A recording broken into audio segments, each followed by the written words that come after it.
Hey guys, it's Jolene from Smith's Nature Friendly Farms. We're hanging out in the garden today, and I'm going to highlight to you guys one of my favorite and one of the most easiest wildflowers to grow. All right, if you are new to following us, you might not know that we are actually big nature nerds over here.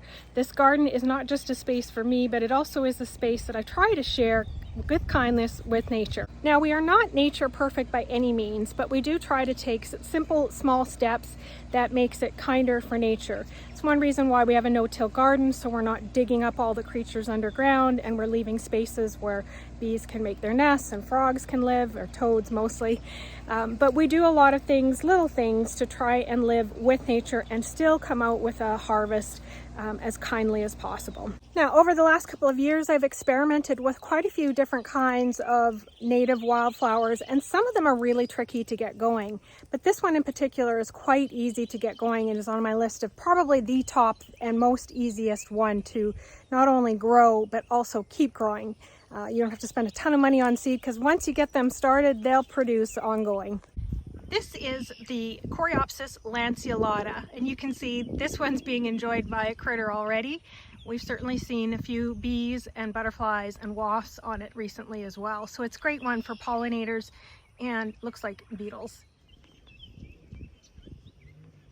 The Coreopsis is easily started by seed and is actually a perennial once it gets going. You get about maybe 2 to 4 years out of them as a perennial. Trying to get plants like sometimes milkweed can be quite difficult to get going. A lot of plants, not all native plants, require stratification, which means that they need their seeds to have a specific amount of cooling time. So these guys honestly were put in the ground and they grew just beautifully, very easily, and started to come up very quickly. Some of them did come up the next year as well, so some did do better the second year round, but overall they were super easy to get going. Now, once you start them, they'll eventually go to seed and you will have more. As you can see here, none of these were actually planted. They just emerged. They just appeared on their own through a couple of small plants. So they are aggressive growers. They are not invasive. They're definitely not invasive strictly due to the fact that they are a native North American plant. They may not be specifically native to Mississippi, but they are native to North America and they are now throughout North America. Now, if you're in a country like Japan or China, they're actually considered invasive. But here at home, they are not invasive, but they are strong growers. And that's actually kind of the quality for me of what I like, because I don't have to struggle to get them going.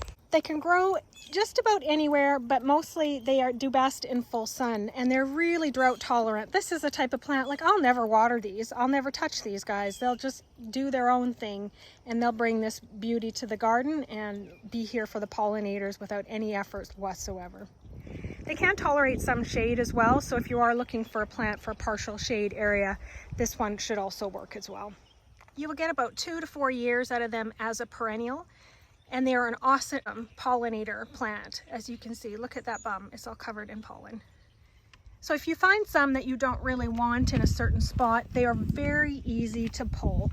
And the key here with these guys is just to make sure you pull them before they go to seed. These guys bloom for quite a while. It starts in about April, so about now, and then goes until about July. And I have seen them a bit longer. I'm pretty sure I've seen them into August as well. For those of you with farm animals, they are non-toxic, so that's a great one. So your sheep, anything that you have that might be grazing that won't bother them, dogs or cats, it's a non-toxic plant. They are deer and rabbit resistant, so if you have a yard that's a bit plagued by nature, which is, to me, is kind of a good thing, but certainly sometimes challenging to deal with if you're eating your favorite flowers, these guys are supposedly deer and rabbit resistant. And I certainly have rabbits here. I don't see a lot of deer, and I certainly don't see any damage eating plants or anything like that. When you plant a native plant like Coreopsis in your garden, you're feeding natural species in your own yard. So there are certain things like caterpillars, for example. We often view them as pests, but they turn into the awesome butterflies that we love. And they often can't survive unless they have the host plant that is key for them. So there are some specific moss that can thrive on or live with the Coreopsis, so it needs that plant. Plus there's about 22 different native bumblebees that actually feed on these plants. So when you are adding these types of plants to your landscapes, you're helping secure the natural habitat. That like a tropical plant, for example, that you might grow, certainly fun. I'm not against tropical plants. I have a few myself, but they really don't feed many critters, not native critters here.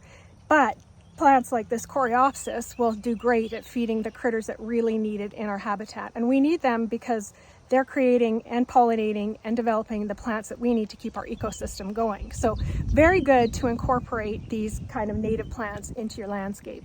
All right, so I actually went to go edit this video. I filmed it a couple of nights ago and realized that I filmed the last 2 bits actually in slow motion.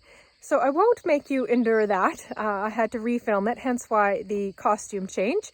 But I just wanted to let you know where you could actually get seeds from. So you can get seeds probably from lots of places, but the 2 places that I saw recently was Eden Brothers and American Meadows. And I've used American Meadows in the past, so I will put links to both those on down below in the description, and hopefully that helps you. So other than that, you guys, hope it was helpful. Be friendly, be kind.